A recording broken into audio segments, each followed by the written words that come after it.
ਵਾਹਿਗੁਰੂ ਜੀ ਕਾ ਖਾਲਸਾ ਵਾਹਿਗੁਰੂ ਜੀ ਕੀ ਫਤਿਹ। ਆਓ ਗੁਰੂ ਪਿਆਰੀ ਸਾਧ ਸੰਗਤ ਜੀਓ,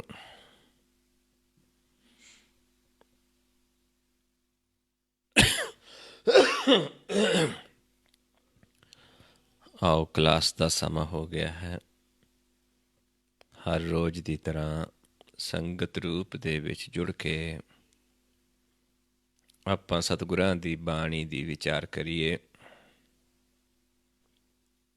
ਸਤਿਗੁਰਾਂ ਦੇ ਉਪਦੇਸ਼ ਨੂੰ ਸਮਝੀਏ, ਮੰਨੀਏ, ਕਮਾਉਣ ਦੀ ਕੋਸ਼ਿਸ਼ ਕਰੀਏ ਤਾਂ ਕਿ ਆਪਣੇ ਜੋ ਮਨੁੱਖਾ ਜਨਮ ਦਾ ਮਕਸਦ ਹੈ ਉਹ ਪੂਰਾ ਕਰ ਸਕੀਏ, ਆਪਣੇ ਜੀਵਨ ਦੇ ਵਿੱਚ ਨਿਹਾਲ ਹੋ ਸਕੀਏ। ਕਿਉਂਕਿ ਜੋ ਇਹ ਬਾਣੀ ਹੈ ਸਤਿਗੁਰਾਂ ਦੀ, ਇਹ ਖਜ਼ਾਨਾ ਹੈ, ਇਹ ਲਾਲ ਨੇ। ਜੇ ਆਪਾਂ ਇਸ ਨੂੰ ਗਾਵਾਂਗੇ, ਸੁਣਾਂਗੇ, ਕਮਾਵਾਂਗੇ ਤੇ ਫਿਰ ਨਿਹਾਲ ਹੋ ਸਕਦੇ ਹਾਂ। ਮਹਾਰਾਜ ਸਮਝਾਉਂਦੇ ਨੇ, ਭਗਤ ਭੰਡਾਰ ਗੁਰਬਾਣੀ ਲਾਲ, ਗਾਵਤ ਸੁਣਤ ਕਮਾਵਤ ਨਿਹਾਲ। ਸੋ ਆਓ ਆਪਾਂ ਵਿਚਾਰ ਕਰ ਰਹੇ ਸੀ ਕੱਲ੍ਹ ਗੌੜੀ ਰਾਗ ਦੇ ਵਿੱਚ ਮਹੱਲੇ ਪੰਜਵੇਂ ਦੀ ਬਾਣੀ, ਜਿਸ ਵਿੱਚ ਸ਼ਬਦ ਸੀ, ਰਹੋ ਪੰਕਤੀ ਸੀ, ਮਾਤੋ ਹਰ ਰੰਗ ਮਾਤੋ। ਵੀ ਮਨ ਹਰੀ ਦੇ ਰੰਗ ਦੇ ਵਿੱਚ ਮਾਤਿਆ ਗਿਆ, ਮਤਿਆ ਜਾਣਾ, ਮਤਵਾਲਾ ਹੋ ਜਾਣਾ, ਮਸਤ ਹੋ ਜਾਣਾ, ਇੱਕ ਮਿਕ ਹੋ ਜਾਣਾ, ਖੀਵਾ ਹੋ ਜਾਣਾ। ਇਹ ਰਹੋ ਪੰਕਤੀ ਸੀ ਤੇ ਇਸ ਦੇ ਵਿੱਚ ਆਪਾਂ ਵਿਚਾਰਦੇ ਸੀ ਅਖੀਰ ਦੀ ਜਿਹੜੀਆਂ ਪੰਕਤੀਆਂ ਸੀ, ਸਹਿਜ ਕੇਲ ਆਨੰਦ ਖੇਲ ਰਹੇ ਫੇਰ ਪਏ ਮੇਲ, ਨਾਨਕ ਗੁਰ ਸ਼ਬਦ ਪਰਾਤੋ। ਗੁਰ ਸ਼ਬਦ ਦੇ ਨਾਲ ਜੁੜ ਕੇ, ਗੁਰ ਸ਼ਬਦ ਦੀ ਪ੍ਰਾਪਤੀ ਦੇ ਨਾਲ ਜੀਵ ਫਿਰ ਸਹਿਜ ਦੇ ਵਿੱਚ ਵਾਸਾ ਹੋ ਜਾਂਦਾ ਹੈ। ਜਿੱਥੇ ਸਹਿਜ ਦੇ ਵਿੱਚ ਮਾਲਕ ਦਾ ਵਾਸਾ ਹੈ ਤੇ ਉੱਥੇ ਆਪਾਂ ਵਸ ਜਾਂਦੇ ਹਾਂ।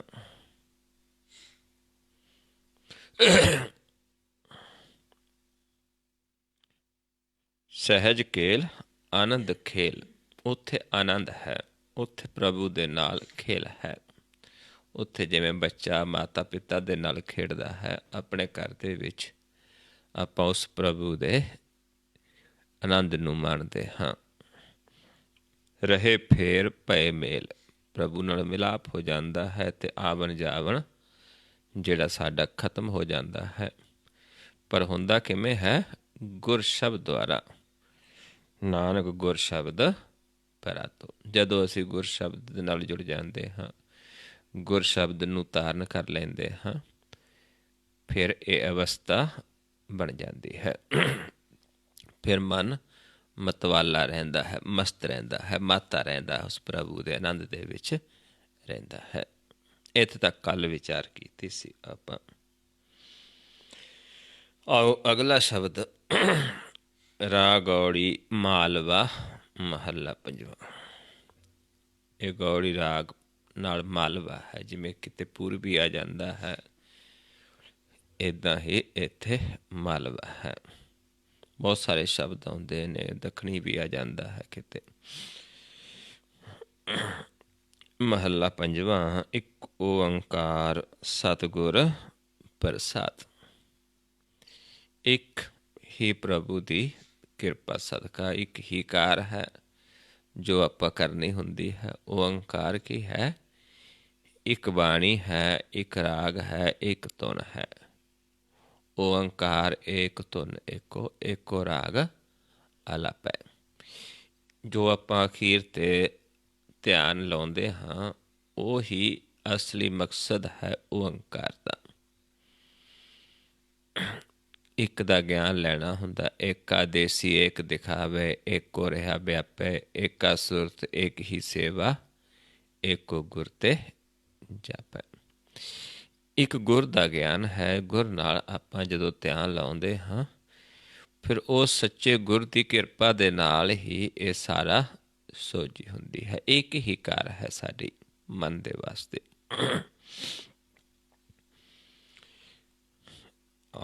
ਰਹੋ ਪੰਕਤੀ ਹੈ ਸ਼ਬਦ ਦੀ। ਹਰ ਨਾਮ ਲੇਹੋ ਮੀਤਾ ਲੇਹੋ, ਆਗੇ ਬੇਖਮ ਪੰਥ ਭਿਆਨ।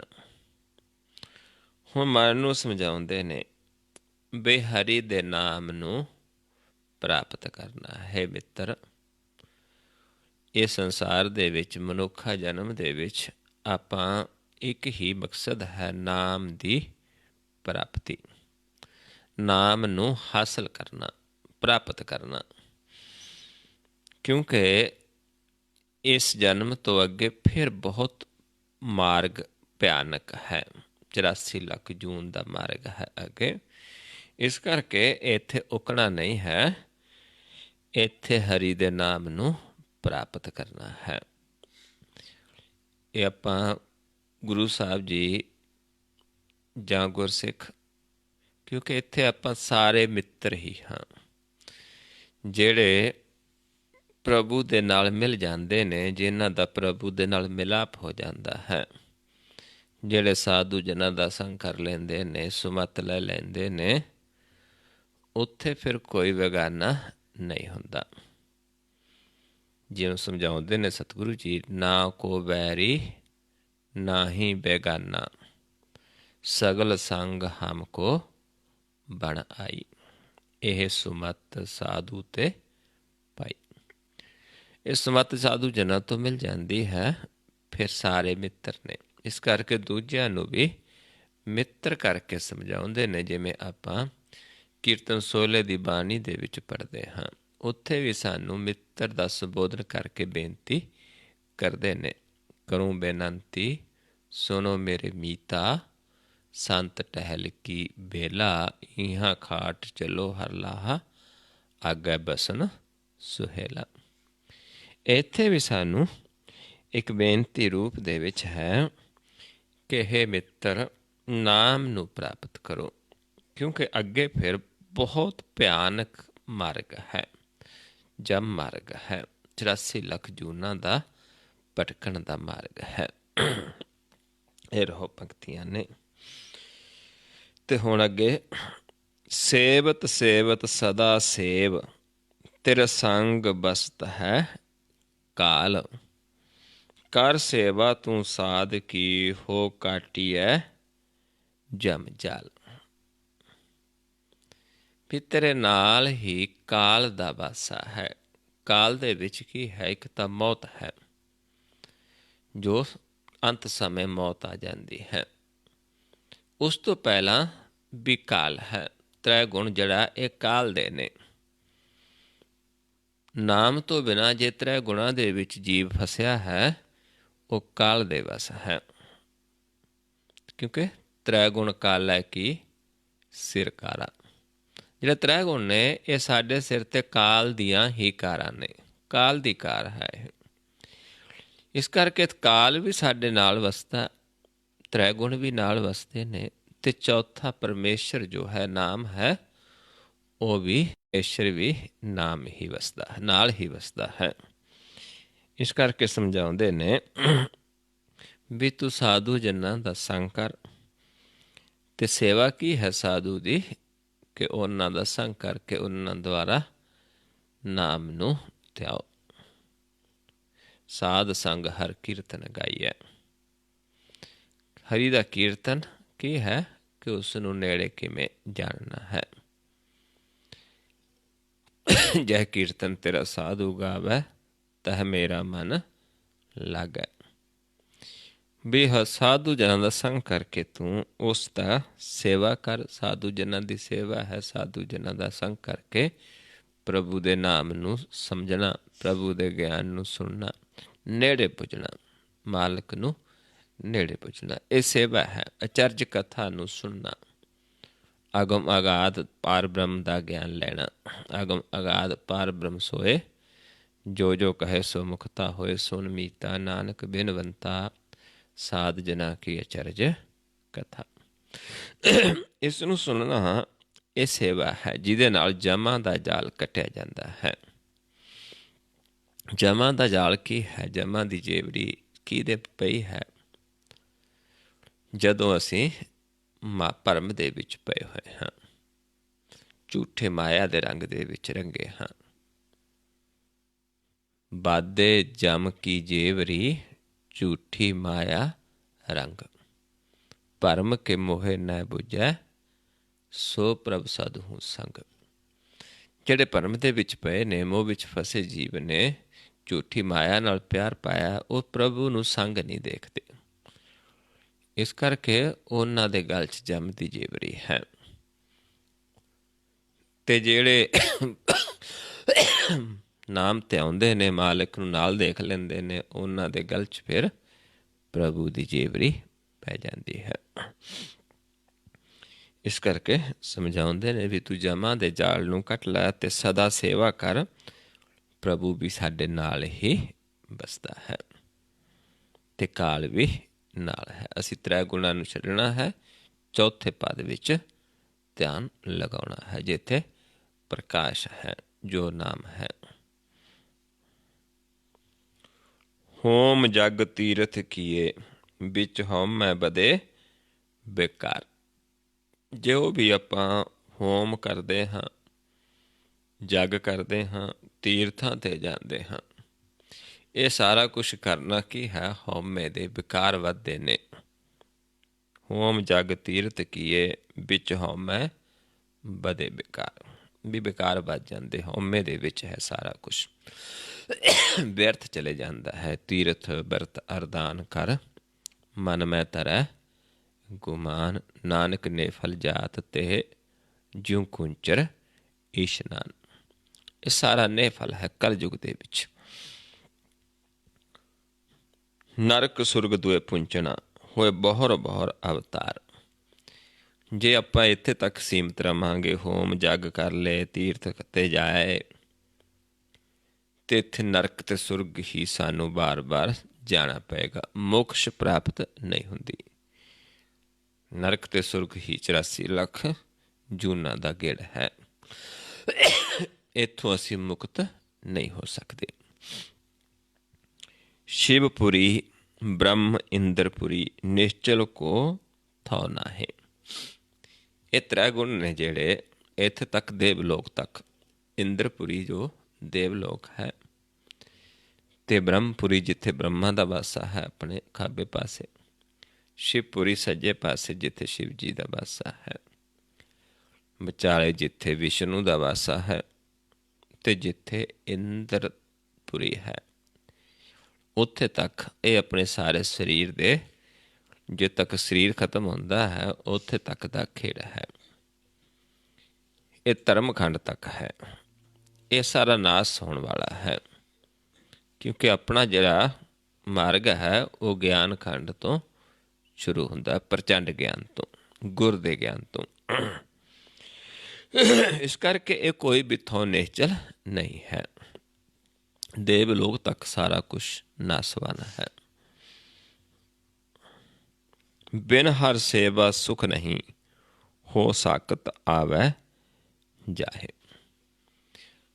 ਹਰੀ ਦੀ ਸੇਵਾ ਤੋਂ ਬਿਨਾਂ ਸੁਖ ਨਹੀਂ ਹੈ।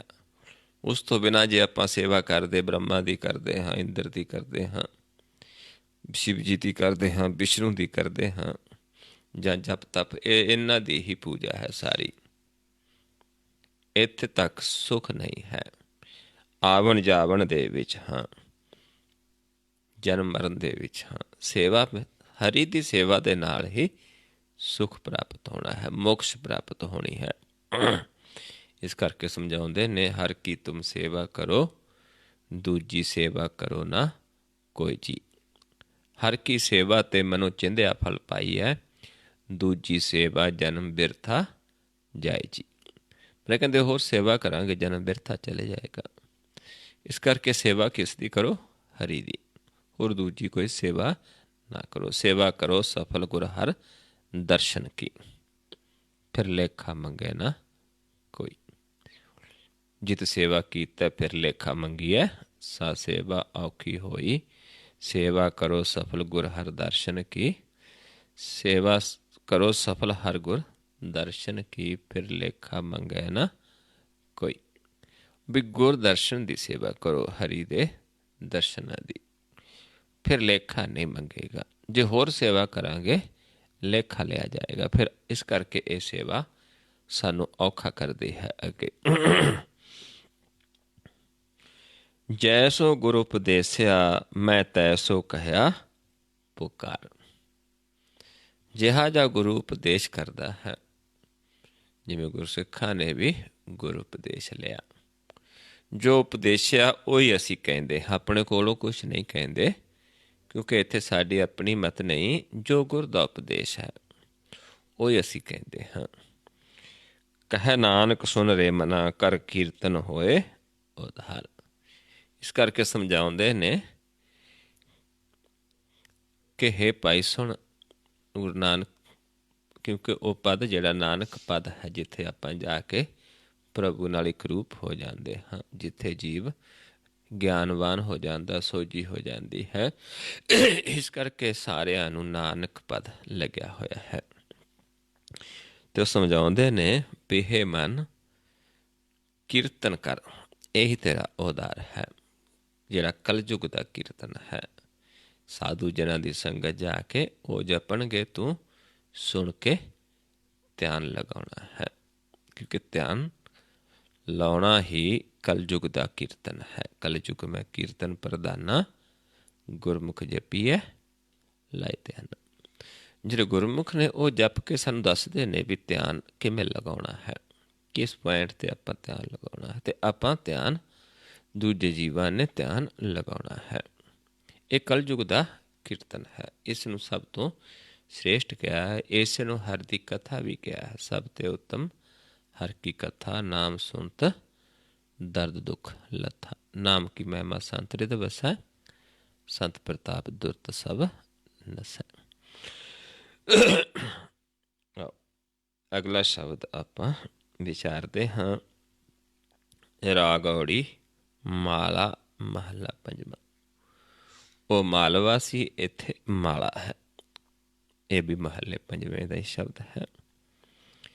एक ओंकार सतगुर प्रसाद। सतगुर की कृपा दे नाल ही एक ही ओ ज्ञान है, एक ही गुर है, जिहदे द्वारा आपां नूं ਇਹ ਅਵਸਥਾ ਦੇ ਵਿੱਚ ਸੋਝੀ ਆਉਂਦੀ ਹੈ, ਜੋ ਆਪਾਂ ਨੂੰ ਇਹ ਗਿਆਨ ਹੁੰਦਾ ਹੈ, ਕਿਉਂਕਿ ਸਤਿਗੁਰ ਦੀ ਕਿਰਪਾ ਦੇ ਨਾਲ ਹੀ ਹੁੰਦਾ ਹੈ।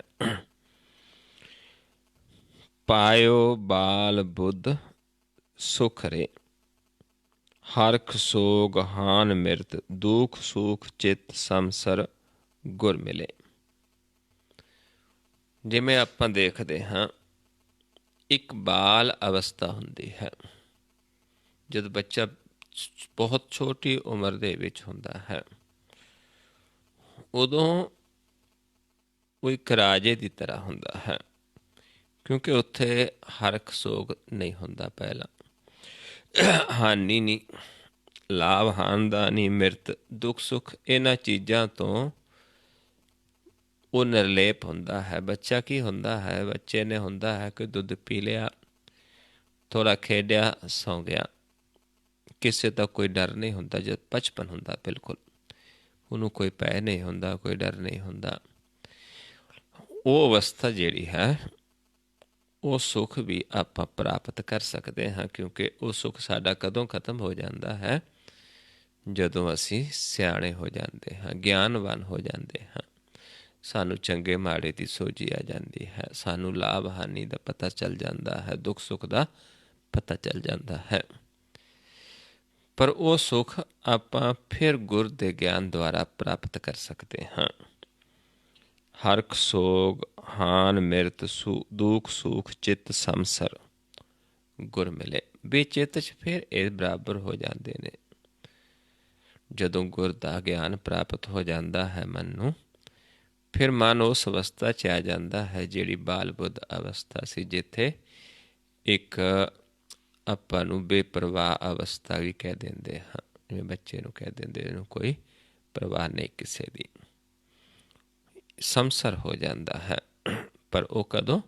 ਜਦੋਂ ਗੁਰ ਪ੍ਰਾਪਤ ਹੁੰਦਾ ਹੈ। ਉਹੀ ਸੁੱਖ ਬਾਲ ਬੁੱਧ ਵਾਲਾ, ਨਾ ਕਿਸੇ ਦਾ ਕੋਈ ਦੁੱਖ ਸੁੱਖ ਵਿਆਪਦਾ ਹੈ, ਨਾ ਲਾਭ ਹਾਨੀ ਦਾ ਪਤਾ ਹੈ, ਸਾਰਿਆਂ ਤੋਂ ਰਹਿਤ ਹੋ ਜਾਂਦਾ ਹੁੰਦਾ ਹੈ ਮਨ ਉਦੋਂ। ਇਹ ਰਹੋ ਪੰਕਤੀਆਂ ਸੀ। ਜੋ ਲੋ ਹਉ ਕਿਛ ਸੋਚੋ ਚਿਤਵੋ, ਤੋ ਲੋ ਦੁੱਖਨ ਪਰੇ। ਹੁਣ ਦੁੱਖ ਕਦੋਂ ਆਉਂਦੇ ਨੇ? ਮਹਾਰਾਜ ਸਮਝਾਉਂਦੇ ਨੇ, ਜਦੋਂ ਅਸੀਂ ਗਿਆਨਵਾਨ ਹੁੰਦੇ ਥੋੜ੍ਹਾ, ਫਿਰ ਕੀ ਹੁੰਦਾ ਕਿ ਅਸੀਂ ਕੁਛ ਸੋਚਦੇ ਹਾਂ, ਚਿਤਵਦੇ ਹਾਂ ਵੀ ਅਸੀਂ ਆਹ ਕੁਛ ਪ੍ਰਾਪਤ ਕਰਨਾ ਹੈ, ਪਰ ਉਹ ਪ੍ਰਾਪਤ ਨਹੀਂ ਹੁੰਦਾ, ਫਿਰ ਦੁਖੀ ਹੁੰਦੇ ਹਾਂ, ਕਿਉਂਕਿ ਆਸ਼ਾਵਾਂ ਜ਼ਿਆਦਾ ਬਣ ਜਾਂਦੀਆਂ ਨੇ, ਆਸ਼ਾ ਪੂਰੀ ਨਹੀਂ ਹੁੰਦੀ ਅਤੇ ਅਸੀਂ ਦੁਖੀ ਹੁੰਦੇ ਹਾਂ। ਜੋ ਲੋ ਹਉ ਕਿਛ ਸੋਚੂੰ ਚਿਤਵੋਂ, ਤੋ ਲੋ ਦੁੱਖਣ ਪਰੇ। ਵੀ ਉਨੀ ਦੇਰ ਅਸੀਂ ਦੁਖੀ ਹੁੰਦੇ ਹਾਂ, ਦੁੱਖ ਪ੍ਰਾਪਤ ਹੁੰਦੇ ਨੇ। ਜੋ ਕਿਰਪਾਲ ਗੁਰ ਭੇਟ ਪੂਰਾ ਭੇਟਿਆ, ਤੋ ਆਨੰਦ ਸਹਿਜੇ। ਜਦ ਫਿਰ ਕਿਰਪਾ ਕਰਦਾ ਹੈ, ਪੂਰੇ ਗੁਰ ਦਾ ਮਿਲਾਪ ਹੋ ਜਾਂਦਾ ਹੈ, ਫਿਰ ਸਹਿਜ ਪ੍ਰਾਪਤ ਹੋ ਜਾਂਦਾ। ਉਹੀ ਅਵਸਥਾ ਜਿੱਥੋਂ ਬੱਚਾ ਹਾਲੇ ਆਏ ਹੁੰਦਾ, ਨਾਮ ਨਾਲੋਂ ਟੁੱਟ ਕੇ ਸੰਸਾਰ 'ਚ ਆਏ ਹੁੰਦਾ, ਲੇਕਿਨ ਟੁੱਟਿਆ ਨਹੀਂ ਹੁੰਦਾ, ਫਿਰ ਜੁੜ ਜਾਂਦਾ ਹੈ।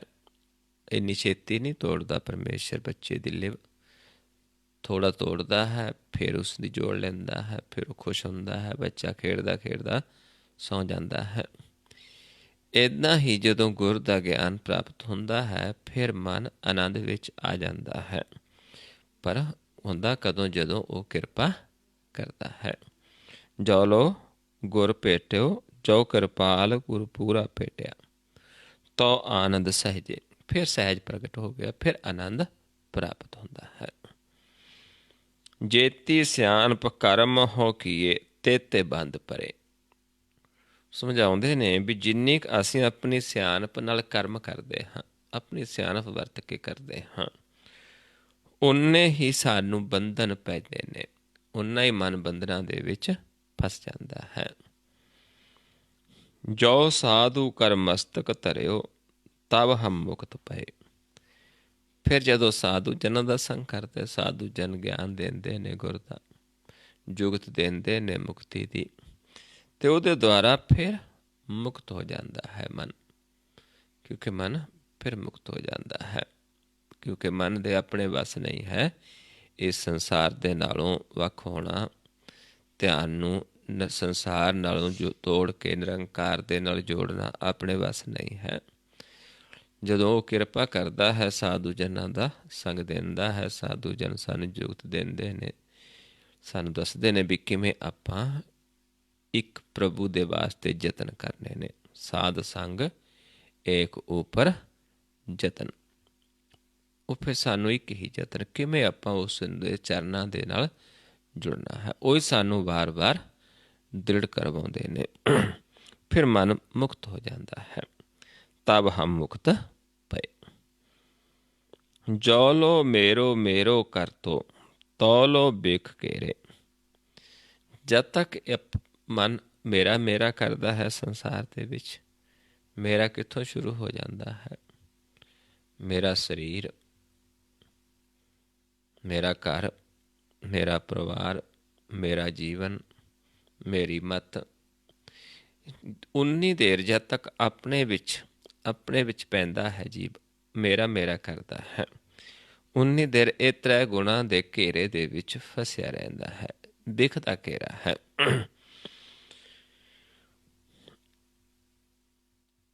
ਮਨ ਤਨ ਬੁੱਧ ਅਰਪੀ ਠਾਕੁਰ ਕੋ, ਤਬ ਹਮ ਸਹਿਜ ਸੋਏ। ਜਦੋਂ ਫਿਰ ਆਪਣਾ ਮਨ ਵੀ ਤਨ ਵੀ ਆਪਣੀ ਬੁੱਧ ਠਾਕੁਰ ਨੂੰ, ਪਰਮੇਸ਼ਰ ਨੂੰ ਅਰਪਣ ਕਰ ਦਿੰਦੇ ਹਾਂ, ਜਿਵੇਂ ਇੱਥੇ ਕੀਤੀ, ਫਿਰ ਕੀ ਹੋਇਆ? ਤਬ ਹਮ ਸਹਿਜ ਸੋਏ। ਫਿਰ ਮਨ ਸਹਿਜ ਦੇ ਵਿੱਚ ਜਾ ਕੇ ਆਨੰਦ ਵਿੱਚ ਆ ਗਿਆ। ਸੋਣਾ ਕੀ ਹੈ ਕਿ ਤ੍ਰੈ ਗੁਣਾਂ ਦੀਆਂ ਵਿਚਾਰਾਂ ਨੂੰ ਦਾ ਘੇਰਾ ਛੱਡ ਦਿੱਤਾ, ਆਨੰਦ ਵਿੱਚ ਆ ਗਿਆ, ਸੁਖ ਪ੍ਰਾਪਤ ਹੋ ਗਿਆ, ਚਿਤਵਨਾ ਛੱਡ ਦਿੱਤਾ, ਸੋਚਣਾ ਛੱਡ ਦਿੱਤਾ। ਜੋ ਲੋ ਪੋਠ ਉਠਾਈ ਚੱਲਿਓ, ਤੋ ਲੋ ਡਾਨ ਭਰੇ।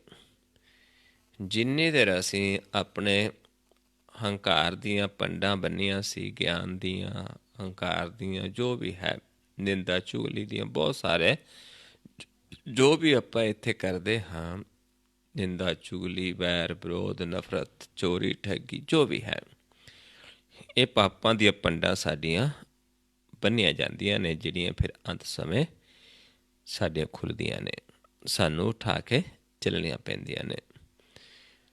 ਉਨੀ ਦੇਰ ਫਿਰ ਡੰਨ ਲੱਗਦਾ ਹੈ, ਸਜ਼ਾ ਲੱਗਦੀ ਹੈ। ਜੋ ਲੋ ਪੋਠ ਉਠਾਈ ਚੱਲਿਓ, ਤੋ ਲੋ ਡਾਨ ਭਰੇ। ਫਿਰ ਸਾਨੂੰ ਸਜ਼ਾ ਮਿਲਦੀ ਹੈ, ਡੰਨ ਭਰਨਾ ਪੈਂਦਾ ਹੈ, 84 ਲੱਖ ਜੂਨ ਭਟਕਣਾ ਪੈਂਦਾ ਹੈ। ਪੋਠ ਡਾਰ ਗੁਰ ਪੂਰਾ ਮਿਲਿਆ, ਤੋ ਨਾਨਕ ਨਿਰਭੈ। ਜਦੋਂ ਅਸੀਂ ਆਪਣਾ ਮਤ ਛੱਡ ਦਿੰਦੇ ਹਾਂ ਤੇ ਪੂਰਾ ਗੁਰ ਦਾ ਮਿਲਾਪ ਹੋ ਜਾਂਦਾ ਹੈ, ਫਿਰ ਮਨ ਤੋ ਨਾਨਕ ਨਿਰਭੈ, ਫਿਰ ਮਨ ਨਿਰਭਉ ਹੋ ਜਾਂਦਾ ਹੈ, ਡਰ ਖਤਮ ਹੋ ਜਾਂਦਾ ਹੈ, ਕਿਉਂਕਿ ਨਿਰਭਉ ਨੂੰ ਧਿਆਉਣਾ ਸ਼ੁਰੂ ਕਰ ਦਿੰਦਾ ਹੈ। ਨਿਰਭਉ ਨੂੰ ਧਿਆ ਕੇ ਨਿਰਭਉ ਹੋ ਜਾਂਦਾ ਹੈ। ਨਿਰਭਉ ਜਪੈ ਸਗਲ ਭਉ ਮਿਟੈ। ਜਿਨ ਨਿਰਭਉ ਜਿਨ ਹਰ ਨਿਰਭਉ ਧਿਆਇਆ ਜੀ, ਤਿਨ ਕਾ ਭਉ ਸਭ ਗਵਾਸੀ। ਜਿਨ ਸੇਵਿਆ ਮੇਰਾ ਹਰ ਜੀ, ਤੇ ਹਰ ਹਰ ਰੂਪ ਸਮਾਸੀ। ਸੇ ਤਨ ਜਿਨ ਹਰ ਧਿਆਇਆ ਜੀ, ਜਨ ਨਾਨਕ ਤਿਨ ਬਲ ਜਾਸੀ। ਤੇ ਫਿਰ ਮਨ ਨਿਰਭੈ ਹੋ ਜਾਂਦਾ ਹੈ। ਇਹ ਉਹ ਅਵਸਥਾ ਚਲੇ ਜਾਂਦਾ ਜਿਹੜੀ ਬਾਲ ਬੁੱਧ ਅਵਸਥਾ ਸੀ, ਜਿੱਥੇ ਕੋਈ ਡਰ ਨਹੀਂ ਸੀ, ਕੋਈ ਭੈ ਨਹੀਂ ਸੀ, ਕੋਈ ਚਿੰਤਾ ਨਹੀਂ ਸੀ, ਕੋਈ ਆਪਣੀ ਮਤ ਨਹੀਂ ਸੀ।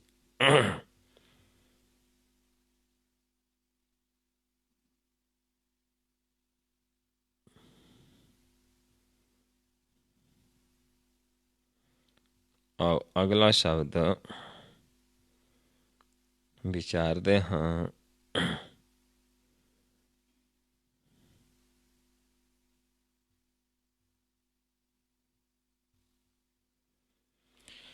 ਗੌੜੀ ਮਾਲਾ ਮਹੱਲਾ ਪੰਜਵਾਂ।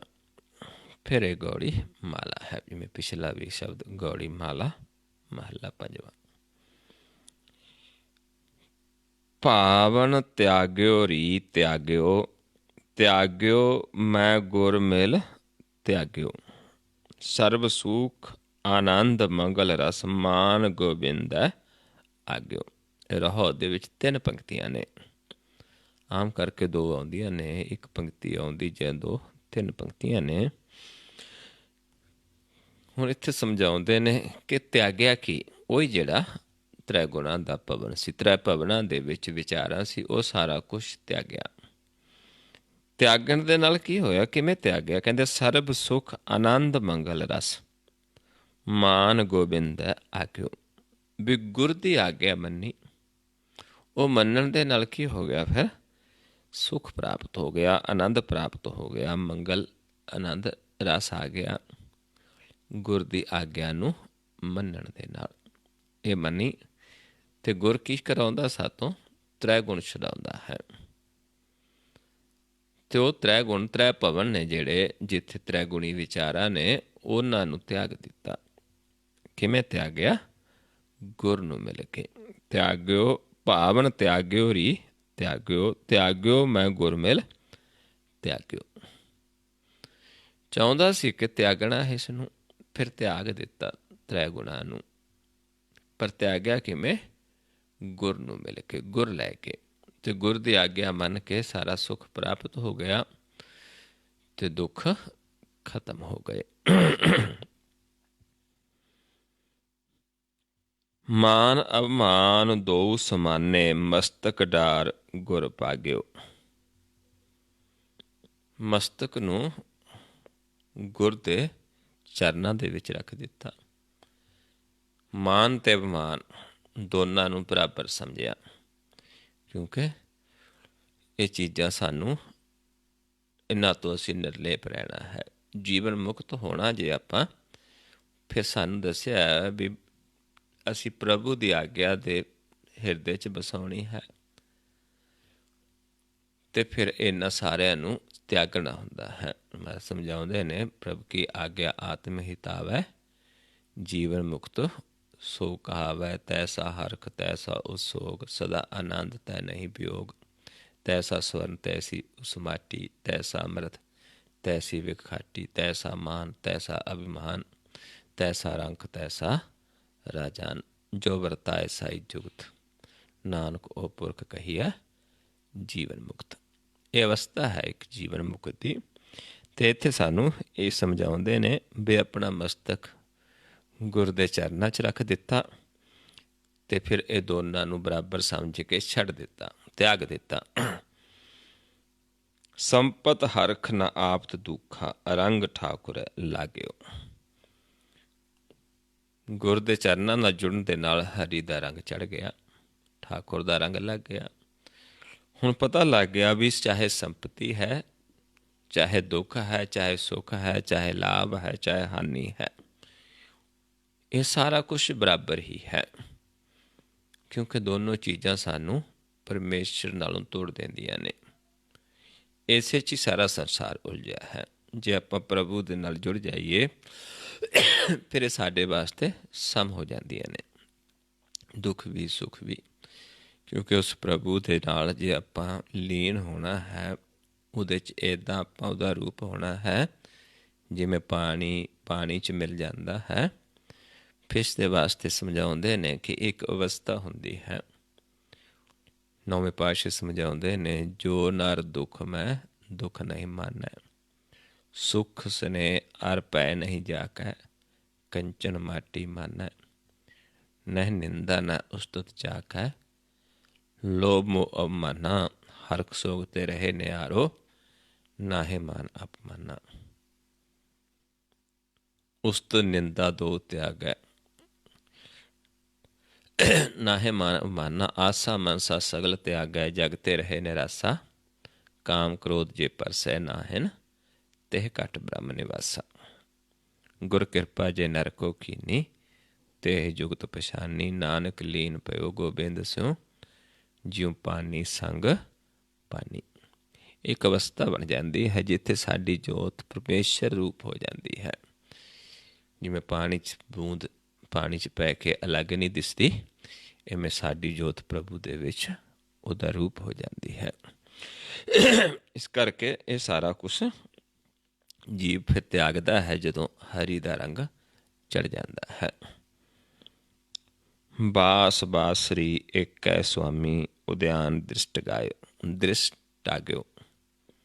ਵੀ ਹੁਣ ਦੇਖਿਆ ਵੀ ਜਿੱਥੇ ਵੀ ਦੇਖਦੇ ਹਾਂ, ਬਨ ਘਰ ਜਿੱਥੇ ਵੀ ਦੇਖਦੇ ਹਾਂ, ਸਾਰੇ ਉਹੀ ਪ੍ਰਭੂ ਹੀ ਦ੍ਰਿਸ਼ਟ ਆਉਂਦਾ ਹੈ, ਉਹੀ ਵਸਦਾ ਹੈ। ਹਰ ਥਾਂ 'ਤੇ ਉਸ ਦਾ ਵਾਸਾ ਹੈ, ਕਿਉਂਕਿ ਜਦੋਂ ਰੰਗ ਚੜ੍ਹ ਗਿਆ, ਪ੍ਰਗਟ ਹੋ ਗਿਆ, ਫਿਰ ਦੂਜਾ ਇੱਥੇ ਕੋਈ ਨਹੀਂ। ਹਰ ਥਾਂ 'ਤੇ ਉਹ ਵਸਦਾ ਹੈ। ਨਿਰਭਉ ਪਏ ਸੰਤ ਭਰਮ ਡਾਰਿਓ, ਪੂਰਨ ਸਰਬਾਗਿਓ। ਬਈ ਹੁਣ ਕੀ ਹੋ ਗਿਆ, ਨਿਰਭਉ ਹੋ ਗਏ, ਕਿਉਂਕਿ ਭਰਮ ਖਤਮ ਹੋ ਗਿਆ। ਗੁਰ ਦੇ ਗਿਆਨ ਨਾਲ ਭਰਮ ਖਤਮ ਹੋ ਗਿਆ। ਮਨ ਦੀ ਅਵਸਥਾ ਸੰਤ ਅਵਸਥਾ ਬਣ ਜਾਂਦੀ ਹੈ, ਨਿਰਭਉ ਹੋ ਜਾਂਦਾ ਹੈ। ਅਤੇ ਹੁਣ ਦੇਖਦੇ ਨੇ ਹਰ ਥਾਂ 'ਤੇ ਪ੍ਰਭੂ ਪੂਰ ਰਿਹਾ ਹੈ। ਕੋਈ ਐਸੀ ਜਗ੍ਹਾ ਵੀ ਨਹੀਂ ਜਿੱਥੇ ਉਹ ਨਹੀਂ ਹੈ। ਤੂੰ ਸਾਚਾ ਸਾਹਿਬ ਸਿਫਤ ਸਵਾਲਿਓ, ਜਿਨ ਕੀਤੀ ਸੋ ਭਾਰ ਪਿਆ। ਜਦੋਂ ਗਿਆਨ ਲੈ ਲੈਂਦੇ ਹਾਂ, ਜਿਸ ਨੂੰ ਮਹਾਰਾਜ ਸਮਝਾਉਂਦੇ ਨੇ ਕਿ ਜਿੰਨੀ ਦੇਰ ਸੁੱਖ ਨੇ ਉਨੀ ਦੇਰ ਪ੍ਰਭੂ ਨਹੀਂ, ਕਿਉਂਕਿ ਦੁੱਖ ਦਾਰੂ ਸੁਖ ਰੋਗ ਪਿਆ, ਜਾ ਸੁਖ ਤਾਮ ਨਾ ਹੋਈ। ਤੂੰ ਕਰਤਾ ਕਰਨਾ ਮੈਂ ਨਾਹੀ, ਜਾਹੋ ਕਰੇ ਨਾ ਹੋਈ। ਬਲਿਹਾਰੀ ਕੁਦਰਤ ਬਸਿਆ, ਤੇਰਾ ਅੰਤ ਨਾ ਜਾਏ ਲਖਿਆ ਰਹਾ। ਜਾਤ ਮੈਂ ਜੋਤ, ਜੋਤ ਮੈਂ ਜਾਤਾ, ਅਕਲ ਕਲਾ ਭਰਪੂਰ ਹੈ। ਆਪਣੇ 'ਚ ਜੋਤ ਨੂੰ ਪਹਿਚਾਣਿਆ, ਜੋਤ ਦੁਆਰਾ ਉਸ ਨੂੰ ਦੇਖਿਆ, ਫਿਰ ਦੇਖਿਆ ਅਕਲ ਕਲਾ ਲੈ ਕੇ, ਅਕਲ ਦਾ ਗਿਆਨ ਲੈ ਕੇ, ਕਿ ਹਰ ਥਾਂ ਭਰਪੂਰ ਹੈ। ਤੂੰ ਸੱਚਾ ਸਾਹਿਬ ਸਿਫਤ ਸਵਾਲਿਓ, ਜਿਨ ਕੀਤੀ ਸੋ ਭਾਰ ਪਿਆ। ਜਿਨ੍ਹਾਂ ਦੇਖਿਆ ਫਿਰ ਉਹਨਾਂ ਨੇ ਉਹਦੀ ਸਿਫਤ ਸਲਾਹ ਵੀ ਕੀਤੀ। ਤੇ ਪਾਰ ਹੋ ਗਏ। ਕਹੋ ਨਾਨਕ ਕਰਤੇ ਕੀਆਂ ਬਾਤਾਂ, ਜੋ ਕਿਛ ਕਰਨਾ ਸੋ ਕਰ ਲਿਆ। ਫਿਰ ਉਸ ਦੀਆਂ ਬਾਤਾਂ ਕਰਦੇ ਨੇ, ਕਿਉਂਕਿ ਜੋ ਉਹਨੇ ਕਰਨਾ ਉਹ ਤਾਂ ਕਰ ਹੀ ਰਿਹਾ ਹੈ। ਆਪਾਂ ਉਸ ਦੀ ਸਿਫਤ ਸਲਾਹ ਕਰ ਸਕਦੇ, ਆਪਾਂ ਉਸ ਨੂੰ ਕੋਈ ਹੁਕਮ ਨਹੀਂ ਕਰ ਸਕਦੇ, ਆਪਾਂ ਉਹਦੀ ਰਜਾ 'ਚ ਰਹਿ ਸਕਦੇ ਹਾਂ। ਕਰਨਾ ਉਹ ਹੈ ਜੋ ਉਸ ਨੂੰ ਪਾਉਂਦਾ ਹੈ। ਜੋ ਤਿਸ ਪਾਵੈ ਸੋਈ ਕਰਸੀ, ਹੁਕਮ ਨਾ ਕਰਨਾ ਜਾਈ, ਸੋ ਪਾਤਸ਼ਾਹੋਂ ਸਾਹਾਂ ਪਾਤ ਸਾਹਿਬ, ਨਾਨਕ ਰਹਿਣ ਰਜਾਈ। ਜਿਹੜੇ ਉਹਦੀ ਰਜਾ 'ਚ ਰਹਿੰਦੇ ਨੇ, ਉਹਦੇ ਭਾਣੇ ਚੱਲਦੇ ਨੇ, ਫਿਰ ਉਹਨਾਂ ਨੂੰ ਆਪਣੀ ਸਿਫਤ ਸਲਾਹ ਦਾ ਖਜ਼ਾਨਾ ਬਖਸ਼ਿਸ਼ ਕਰਦਾ ਹੈ, ਉਹਨਾਂ ਨੂੰ ਪਾਤਸ਼ਾਹੀ ਬਖਸ਼ਦਾ ਹੈ। ਜਿਸ ਨੂੰ ਬਖਸ਼ੇ ਸਿਫਤ ਸਲਾਹ, ਨਾਨਕ ਪਾਤਸ਼ਾਹੀ ਪਾਤਸ਼ਾਹ। ਸੋ ਇਹ ਆਪਾਂ ਨੂੰ ਸਮਝਾਇਆ ਹੈ, ਜੋ ਕਿਛ ਕਰਤਾ ਹੈ ਕਾਰਨ ਕੀਨੋ, ਮਨ ਬੁਰੋ ਨਾ ਲਾਗਿਓ। ਕਹਿੰਦੇ ਜੋ ਵੀ ਉਸ ਪ੍ਰਭੂ ਨੇ ਜੋ ਵੀ ਕੁਛ ਕੀਤਾ, ਕਿਉਂਕਿ ਕਰਦਾ ਕੌਣ ਹੈ? ਆਪ। ਪਰ ਸਾਡੇ ਮਨ ਨੂੰ ਹੁਣ ਬੁਰਾ ਨਹੀਂ ਲੱਗਦਾ, ਜੋ ਵੀ ਕਰਦਾ ਭਲਾ ਹੀ ਲੱਗਦਾ ਹੈ। ਜੋ ਕਿਛ ਕਰਤਾ ਕਾਰਨ ਕੀਨੋ, ਮਨ ਬੁਰਾ ਨੂੰ ਲਾਗਿਓ। ਮਨ ਨੂੰ ਬੁਰਾ ਨਹੀਂ ਲੱਗਦਾ। ਸਾਧ ਸੰਗਤ ਪ੍ਰਸਾਦ ਸੰਤਨ ਕਾ, ਸੋਇਓ ਮਨ ਜਾਗਿਓ। ਵੀ ਸਾਧੂ ਸੰਗਤ ਦੇ ਵਿੱਚ ਜਾ ਕੇ, ਸੰਤਾਂ ਤੋਂ ਗਿਆਨ ਲੈ ਕੇ, ਗੁਰ ਦੀ ਕਿਰਪਾ ਦੇ ਨਾਲ ਜਿਹੜਾ ਮਨ ਸੁੱਤਾ ਸੀ ਤ੍ਰੈ ਗੁਣਾਂ ਦੇ ਵਿੱਚ, ਉਹ ਹੁਣ ਜਾਗ ਪਿਆ ਹੈ। ਹੁਣ ਜੋ ਵੀ ਪਰਮੇਸ਼ਰ ਕਰਦਾ ਹੈ ਉਹ ਸਾਨੂੰ ਬੁਰਾ ਨਹੀਂ ਲੱਗਦਾ। ਸੁੱਖ ਦਿੰਦਾ, ਦੁੱਖ ਦਿੰਦਾ ਹੈ, ਲਾਭ ਮਿਲਦਾ, ਘਾਟਾ ਮਿਲਦਾ ਹੈ, ਕੁਛ ਵੀ ਹੁੰਦਾ, ਖੁਸ਼ੀ ਆਉਂਦੀ, ਗਮੀ ਆਉਂਦੀ, ਹੁਣ ਉਸ ਦੇ ਭਾਣੇ ਦੇ ਵਿੱਚ ਹੈ। ਜਨ ਨਾਨਕ ਓੜ ਤੁਹਾਰੀ ਭਰਿਓ, ਆਇਓ ਸਰਨਾਗਿਓ। ਨਾਮ ਰੰਗ ਸਹਿਜ ਰਸ ਮਾਣੇ, ਫਿਰ ਦੁੱਖ ਨਾ ਲਾਗਿਓ। ਵੀ ਹੁਣ ਉਹਦੇ ਜਨ ਨੇ ਜਿਹੜੇ, ਉਹਨਾਂ ਨੂੰ ਸੰਗ ਕਰਦੇ ਨੇ, ਫਿਰ ਉਹ ਉਸ ਪ੍ਰਭੂ ਦੀ ਉੱਥੇ ਤੱਕ ਪਹੁੰਚਾ ਦਿੰਦੇ ਨੇ। ਜਨ ਨਾਨਕ ਓੜ ਤੁਹਾਰੀ ਭਰਿਓ, ਫਿਰ ਉਸ ਪ੍ਰਭੂ ਦੀ ਓੜ ਦੇ ਵਿੱਚ ਚਲੇ ਜਾਂਦਾ ਹੈ, ਉਹਦੀ ਸ਼ਰਨ ਦੇ ਵਿੱਚ ਆ ਜਾਂਦਾ। ਆਇਓ ਸ਼ਰਨਾਗਿਓ, ਵੀ ਸ਼ਰਨ ਦੇ ਵਿੱਚ ਆ ਗਿਆ, ਤੇਰੇ ਜਨਾਂ ਦੀ ਸ਼ਰਨ ਦੇ ਵਿੱਚ, ਜਿੱਥੇ ਤੱਕ ਉਹ ਪਹੁੰਚਾ ਦਿੰਦੇ ਨੇ। ਕਰ ਗਏ ਲਿਹੋ ਓੜ ਪਹੁੰਚਾਵੇ, ਸੁਣ ਅੰਧਾ ਕੈਸੇ ਮਾਰਗ ਪਾਵੈ, ਕਰ ਗਏ ਲਿਹੋ ਓੜ ਨਿਭਾਵੈ। ਫਿਰ ਉਹਦੇ ਜਨ ਉਸ ਨੂੰ ਉੱਥੇ ਤੱਕ ਲੈ ਜਾਂਦੇ ਨੇ ਜਿੱਥੇ ਆਪ ਪ੍ਰਭੂ ਦਾ ਵਾਸਾ ਹੈ। ਨਾਮ ਰੰਗ ਸਹਿਜ ਰਸ ਮਾਣੇ, ਫਿਰ ਦੁੱਖ ਨਾ ਲਾਗੇ। ਉੱਥੇ ਫਿਰ ਨਾਮ ਰੰਗ ਨੂੰ, ਉਸ ਰਸ ਨੂੰ ਮਾਣਦਾ ਹੈ ਜੀਵ, ਤੇ ਫਿਰ ਦੁੱਖ ਖਤਮ ਹੋ ਜਾਂਦੇ ਨੇ। ਤ੍ਰੈ ਗੁਣਾਂ ਦਾ ਦੁੱਖ ਹੈ ਮਨ ਨੂੰ, ਇਹ ਖਤਮ ਹੋ ਜਾਂਦਾ ਹੈ। ਫਿਰ ਮਨ ਸੁੱਖ ਪ੍ਰਾਪਤ ਕਰਦਾ ਹੈ। ਜਿਵੇਂ ਇੱਥੇ ਇਵੇਂ ਹੀ ਚੱਲ ਕੇ ਸਾਰਾ ਕੁਛ ਜੋ ਵੀ ਪਹੁੰਚਿਆ ਉਸ ਪ੍ਰਭੂ ਤੱਕ, ਇਹੀ ਵਿਧੀ ਹੈ, ਤਰੀਕਾ ਹੈ ਕਿ ਉਸ ਦੇ ਭਾਣੇ ਦੇ ਵਿੱਚ ਆਉਣਾ ਹੈ। ਜੋ ਵੀ ਕਰਦਾ ਹੈ, ਜੋ ਗੁਰ ਕਰੇ ਸੋਈ ਭਲ ਮਾਨੋ। ਜੋ ਵੀ ਉਹ ਕਰਦਾ ਉਸ ਨੂੰ ਆਪਾਂ ਭਲਾ ਕਰਕੇ ਮੰਨਣਾ ਹੈ, ਕਿਉਂਕਿ ਅਸੀਂ ਸਮਝਦੇ ਹਾਂ ਕਿ ਉਹ ਬੁਰਾ ਕਰਦਾ, ਉਹ ਸਾਡਾ ਬੁਰਾ ਨਹੀਂ ਕਰਦਾ। ਤੁਮ ਕਰੋ ਭਲਾ ਹਮ ਭਲੋ ਨਾ ਜਾਣੈ, ਤੁਮ ਸਦਾ ਸਦਾ ਦਇਆਲਾ।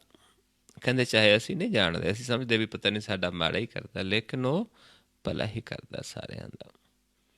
ਅਸੀਂ ਨਹੀਂ ਸਮਝ ਸਕਦੇ ਇਸ ਚੀਜ਼ ਨੂੰ, ਕਿਉਂਕਿ ਉਹ ਦਿਆਲੂ ਹੈ, ਉਹ ਕਿਰਪਾਲੂ ਹੈ। ਜਿਵੇਂ ਇੱਕ ਮਾਤਾ ਪਿਤਾ ਆਪਣੇ ਬੱਚੇ ਦਾ ਕਦੇ ਬੁਰਾ ਨਹੀਂ ਕਰਦਾ, ਪਰ ਬੱਚੇ ਨੂੰ ਲੱਗਦਾ ਹੈ ਵੀ ਮੇਰਾ ਬੁਰਾ ਕਰਦਾ ਹੈ। ਇੱਕ ਬੱਚਾ ਇੱਕ ਅਵਸਥਾ 'ਚ ਹੁੰਦਾ ਹੈ, ਗਲਤੀਆਂ ਕਰਦਾ ਹੈ, ਪੈਸੇ ਮੰਗਦਾ ਹੈ, ਜ਼ਿਆਦਾ ਗਲਤੀਆਂ ਕਰਨ ਦੇ ਵਾਸਤੇ ਮਾਤਾ ਪਿਤਾ ਰੋਕਦਾ ਹੈ, ਬੱਚੇ ਨੂੰ ਬੁਰਾ ਲੱਗਦਾ ਹੈ, ਪਰ ਮਾਤਾ ਪਿਤਾ ਉਸਦੇ ਭਲੇ ਦੇ ਵਾਸਤੇ ਕਰਦਾ ਹੈ, ਝਿੜਕਦਾ ਹੈ, ਉਸਦੇ ਭਲੇ ਵਾਸਤੇ ਝਿੜਕਦਾ ਹੈ। ਇਸੇ ਤਰੀਕੇ ਪ੍ਰਭੂ ਜੋ ਹੈ ਉਹ ਸਾਡੇ ਭਲੇ ਵਾਸਤੇ ਕਰਦਾ ਹੈ। ਜਦੋਂ ਆਪਾਂ ਉਸਦੇ ਭਲੇ ਨੂੰ ਸਮਝਾਈਏ ਤੇ ਫਿਰ ਇੱਥੇ ਵੀ ਸੁਖੀ ਹੋ ਜਾਂਦੇ ਹਾਂ ਲੋਕ ਦੇ ਵਿੱਚ, ਤੇ ਪਰਲੋਕ ਵੀ ਸਾਡਾ ਸੁਹੇਲਾ ਹੋ ਜਾਂਦਾ ਹੈ। ਸੋ ਆਓ ਹੁਣ ਗੁਰੂ ਪਿਆਰਿਓ, ਨਾਲ ਨਾਲ ਉਸ ਪ੍ਰਭੂ ਦੇ ਚਰਨਾਂ ਦੇ ਵਿੱਚ ਜੁੜੀਏ। ਇਸ ਮਾਰਗ 'ਤੇ ਖੁਸ਼ੀ ਆਵੇ, ਗਮੀ ਆਵੇ, ਦੁੱਖ ਆਵੇ, ਸੁੱਖ ਆਵੇ, ਆਪਾਂ ਬਰਾਬਰ ਚੱਲਣਾ ਹੈ, ਤਾਂ ਕਿ ਅਸੀਂ ਉਸ ਦੀ ਜੋ ਪ੍ਰੀਖਿਆ ਹੈ ਉਸ ਦੇ ਵਿੱਚ ਪੂਰੇ ਉਤਰ ਆਈਏ। ਸੋ ਆਓ ਕਿਵੇਂ ਕਰਨਾ ਹੈ ਇਸ ਮਾਰਗ ਦੇ ਉੱਤੇ ਜੋ ਜੁੜਨਾ ਹੈ ਪ੍ਰਭੂ ਦੇ ਚਰਨਾਂ ਦੇ ਨਾਲ, ਆਪਣੇ ਦੋਨਾਂ ਨੇਤਰਾਂ ਨੂੰ ਇਸ ਪੁਆਇੰਟ ਤੇ ਸਮ ਕਰਨਾ ਹੈ। ਪਹਿਲਾਂ ਇੱਥੇ ਆਪਣੀ ਦ੍ਰਿਸ਼ਟੀ ਨੂੰ ਫੋਕਸ ਕਰਨਾ ਹੈ ਇਸ ਪੁਆਇੰਟ ਦੇ ਉੱਤੇ। ਇੱਥੇ ਫੋਕਸ ਕਰਕੇ ਦੇਖਣਾ ਹੈ, ਆਪਣੇ ਆਪ ਨੂੰ ਸਮਝਣਾ ਹੈ। ਦੇਖਣਾ ਹੈ ਕਿ ਜਦੋਂ ਇੱਥੇ ਦ੍ਰਿਸ਼ਟੀ ਫੋਕਸ ਕਰਦੇ ਹਾਂ ਸਾਨੂੰ ਇੰਨਾ ਕੁ ਦਿਸਦਾ ਜਾਂ ਨਹੀਂ ਦਿਸਦਾ। ਜੇ ਨਹੀਂ ਦਿਸਦਾ ਫਿਰ ਅਸੀਂ ਇੱਕ ਦ੍ਰਿਸ਼ਟ ਹਾਂ, ਜੇ ਦਿਸਦਾ ਹੈ ਫਿਰ ਦੋ ਦ੍ਰਿਸ਼ਟ ਹਾਂ। ਫਿਰ ਆਪਾਂ ਇਹ ਦੇਖਣਾ ਵੀ ਕਿਸ ਪਾਸੇ ਜ਼ਿਆਦਾ ਦਿਖਦਾ। ਸੱਜੇ ਪਾਸੇ ਉਦੋਂ ਜ਼ਿਆਦਾ ਦਿਸਦਾ ਜਦੋਂ ਸਾਡਾ ਧਿਆਨ ਸਾਰਾ ਇੱਧਰ ਹੈ, ਜਾਂ ਖੱਬੇ ਪਾਸੇ ਜੇ ਧਿਆਨ ਇੱਧਰ ਹੈ ਖੱਬੇ ਪਾਸੇ ਨੱਕ ਦਿਸੇਗਾ, ਜੇ ਸੱਜੇ ਪਾਸੇ ਧਿਆਨ ਹੈ ਸਾਰਾ ਇੱਧਰ ਦਿਸੇਗਾ, ਜੇ ਵਿਚਾਲੇ ਹੈ ਫਿਰ ਦਬਲਿਓ ਦਿਸੇਗਾ। ਇੱਧਰ ਤਮੋ ਗੁਣ ਹੈ, ਇੱਧਰ ਰਜੋ ਗੁਣ, ਤੇ ਵਿਚਾਲੇ ਸਤੋ ਗੁਣ ਹੈ। ਜੇ ਨਹੀਂ ਦਿਸਦਾ ਫਿਰ ਇੱਕ ਦ੍ਰਿਸ਼ਟ ਹਾਂ। ਇੰਨਾ ਆਪਣੇ ਆਪ ਨੂੰ ਥੋੜ੍ਹਾ ਪਰਖਣਾ ਹੈ ਇੱਥੇ ਦ੍ਰਿਸ਼ਟੀ ਫੋਕਸ ਕਰਕੇ। ਇੱਥੋਂ ਫਿਰ ਮੈਂ ਆਵਾਜ਼ ਦੇਵਾਂਗਾ ਆਪ ਜੀ ਨੂੰ ਕਿ ਧਿਆਨ ਸਾਹਮਣੇ ਲੈ ਕੇ ਆਓ। ਇੱਥੋਂ ਆਪਾਂ ਦ੍ਰਿਸ਼ਟੀ ਨੂੰ ਸਾਹਮਣੇ ਚੱਕ ਦੇਣਾ ਹੈ।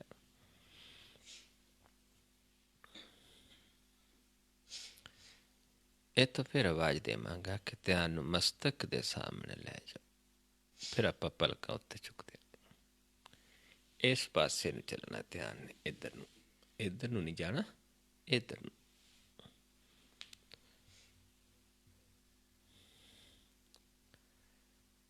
ਫਿਰ ਜਦੋਂ ਕਵਾਂਗਾ ਸਾਹਮਣੇ, ਫਿਰ ਸਾਹਮਣੇ। ਫਿਰ ਜਦੋਂ ਕਵਾਂਗਾ ਸਮ ਕਰਕੇ ਦੇਖੋ, ਫਿਰ ਦ੍ਰਿਸ਼ਟੀ ਨੂੰ ਇੱਥੇ ਫੋਕਸ ਕਰਕੇ ਦੇਖਣਾ ਹੈ। ਜੇ ਕੋਈ ਨਵਾਂ ਜੀਵ, ਜੇ ਪਹਿਲਾਂ ਨੱਕ ਦਿਸਦਾ ਸੀ, ਉਸਨੇ ਦੇਖਣਾ ਕਿ ਦਿਸਣੋਂ ਹਟ ਗਿਆ, ਇੱਕ ਦ੍ਰਿਸ਼ਟ ਹੋ ਗਿਆ, ਤੇ ਉਸਨੇ ਫਿਰ ਪਹਿਚਾਨਣਾ ਹੈ। ਦੂਜਿਆਂ ਨੇ ਆਪਣੇ ਪ੍ਰਕਾਸ਼ ਰੂਪ ਨੂੰ ਦੇਖਣਾ ਹੈ। ਫਿਰ ਜਦੋਂ ਆਪਾਂ ਧਿਆਨ ਨੀਚੇ ਕਵਾਂਗੇ ਫਿਰ ਨੀਚੇ ਲੈ ਕੇ ਜਾਵਾਂਗੇ, ਜਿਵੇਂ ਜਿਵੇਂ ਕਵਾਂਗੇ ਉੱਥੇ ਉੱਥੇ ਆਪਾਂ ਧਿਆਨ ਲਗਾਉਣਾ। ਆਓ ਨੇਤਰ ਸਮ ਕਰੀਏ, ਦ੍ਰਿਸ਼ਟੀ ਨੂੰ ਫੋਕਸ ਕਰਕੇ ਇਸ ਪੁਆਇੰਟ ਤੇ ਦੇਖੀਏ। ਪਹਿਲਾਂ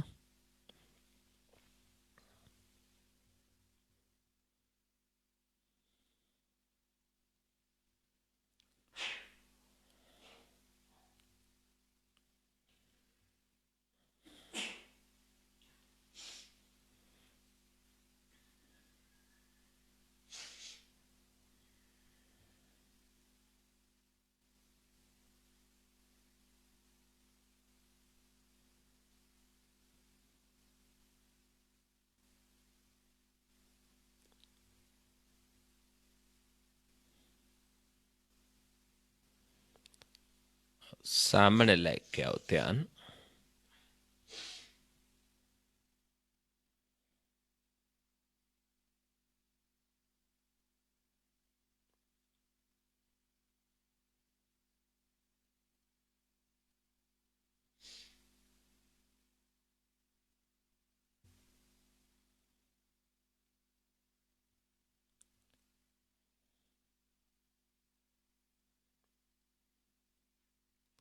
ਮਸਤਕ ਦੇ ਸਾਹਮਣੇ ਲੈ ਜਾਓ, ਪਲਕਾਂ ਉੱਤੇ ਚੁੱਕ ਦਿਓ।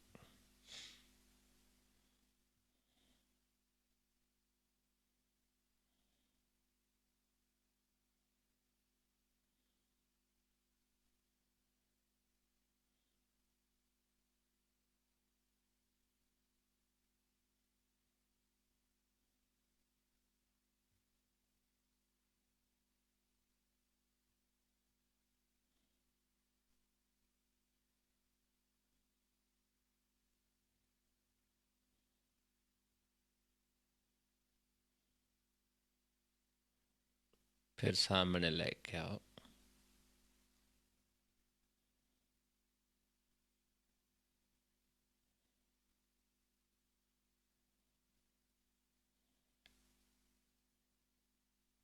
फिर सम करके देखो, दृष्टि ਨੂੰ फोकस करके अपने आप ਨੂੰ देखो, अपने रूप ਨੂੰ, प्रकाश रूप ਨੂੰ देखो।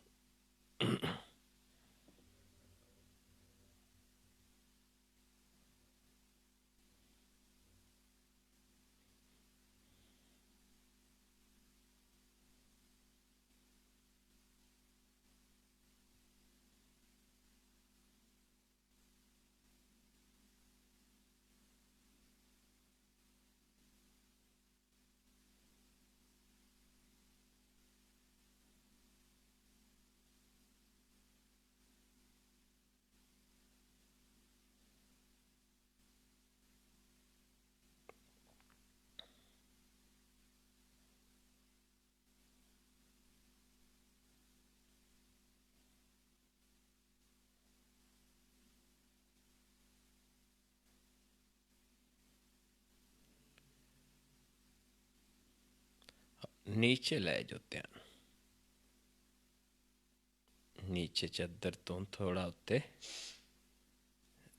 देखने की कोशिश करनी है। बिल्कुल जोर नहीं लाना, लिक्स देखना है, खुला देखना ध्यान, एक पॉइंट नहीं देखना।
और फिर सम करके देखिए अपने आप न।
फिर नीचे लै जो ध्यान।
और सामने लेके आइए ध्यान।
मस्तक दे सामने लै जो पलका उत्ते चुक दो।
ਫਿਰ ਸਾਹਮਣੇ ਲੈ ਕੇ ਆਈਏ।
नीचे रह जाओ।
सम करके देखिए अपने आप ਨੂੰ।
ਵਾਹਿਗੁਰੂ ਜੀ ਕਾ ਖਾਲਸਾ, ਵਾਹਿਗੁਰੂ ਜੀ ਕੀ ਫਤਿਹ।